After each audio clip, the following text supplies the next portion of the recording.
Pembelajaran kelima. Kita akan belajar mengenai bahan konduktor dan isolator di sekitar kita. Barang-barang dalam kehidupan sehari-hari banyak yang memanfaatkan sifat benda sebagai konduktor atau isolator. Benda apakah itu? Selimut dan panci merupakan benda yang memanfaatkan sifat ini. Bagaimana cara kerja selimut? Selimut memerangkap udara. Udara adalah isolator sehingga tidak menghantarkan panas yang keluar dari tubuhmu. Dengan demikian, badanmu tetap terasa hangat. Jaket dan sarung tangan wol memiliki cara kerja yang sama, yaitu untuk memerangkap udara agar badan tetap hangat dan tidak kedinginan. Bagaimana dengan panci yang biasa digunakan di dapur? Panci terbuat dari bahan logam, misalnya aluminium. Aluminium merupakan penghantar panas yang baik.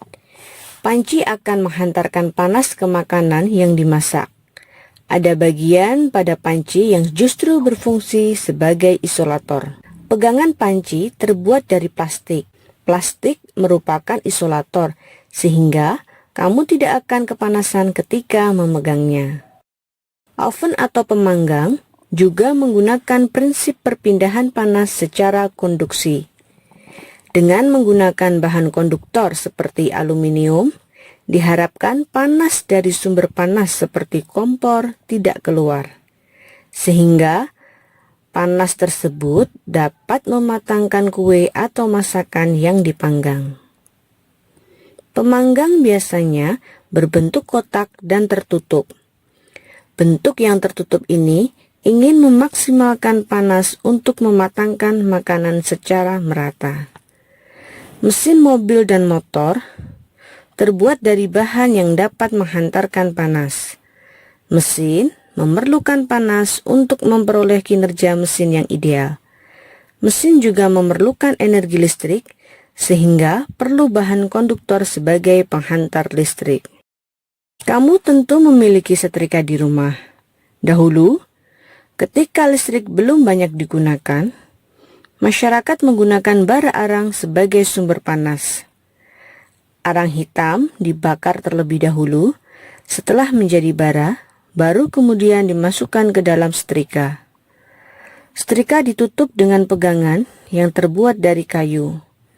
Biasanya, setrika arang ini terbuat dari tembaga yang berat.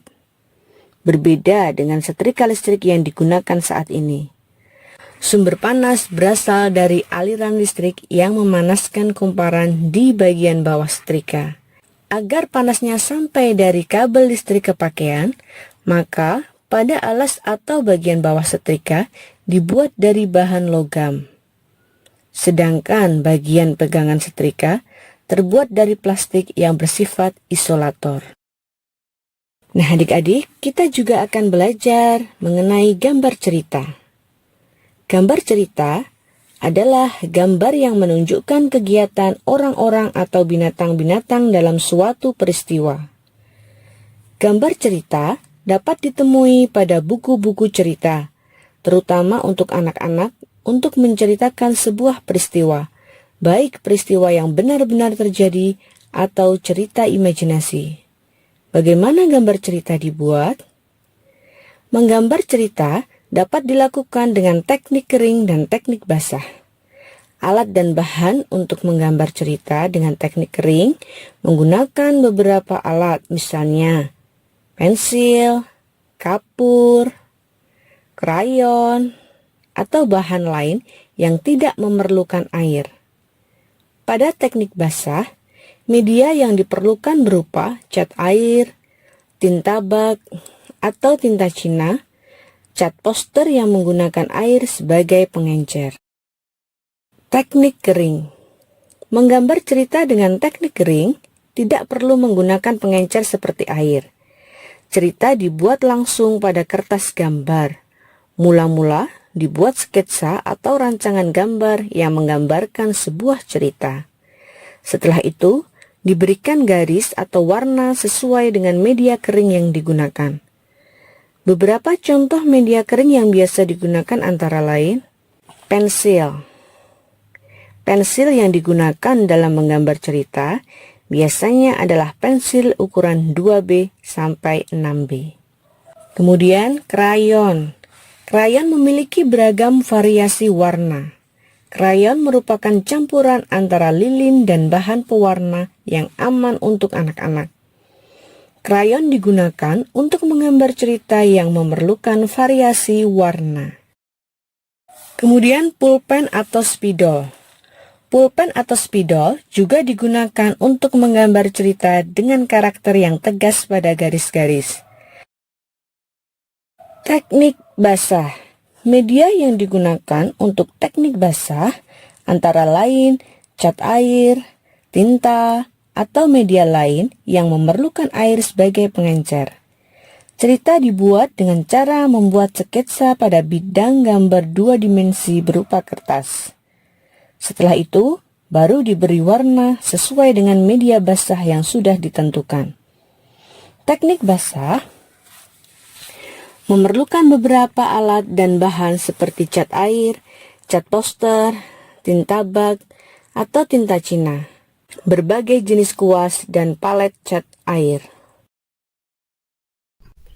Masalah sosial di sekitar kita. Dengan semakin majunya media informasi baik cetak maupun elektronik, dengan mudah masyarakat mengetahui peristiwa yang terjadi di tempat-tempat lainnya. Tidak terkecuali berita-berita tentang permasalahan sosial yang sering diberitakan. Beberapa masalah sosial seperti pencemaran lingkungan, rusaknya atau buruknya fasilitas umum, perilaku tidak disiplin merupakan masalah sosial yang sering terjadi. Pencemaran lingkungan terjadi karena masyarakat membuang bahan-bahan berbahaya secara sembarangan ke lingkungan alam. Pencemaran limbah cair ke sungai-sungai dapat mencemari air sungai yang menyebabkan kerugian bagi masyarakat yang menggunakannya. Pencemaran udara juga dilakukan oleh kendaraan yang sudah tidak layak jalan sehingga mencemari udara dengan bahan berbahaya seperti timbal dan karbon monoksida. Selain itu, masih ada pabrik-pabrik yang membuang limbahnya melalui udara. Pencemaran pada tanah juga terjadi karena masyarakat membuang bahan berbahaya yang dapat membunuh organisme di dalam tanah yang diperlukan oleh tumbuhan. Fasilitas umum biasanya disediakan oleh pemerintah yang digunakan untuk keperluan masyarakat. Fasilitas umum yang mudah dijumpai antara lain fasilitas umum sebagai sarana transportasi, sarana pendidikan, dan sarana kesehatan. Kendaraan umum, terminal, pelabuhan merupakan beberapa contoh sarana transportasi.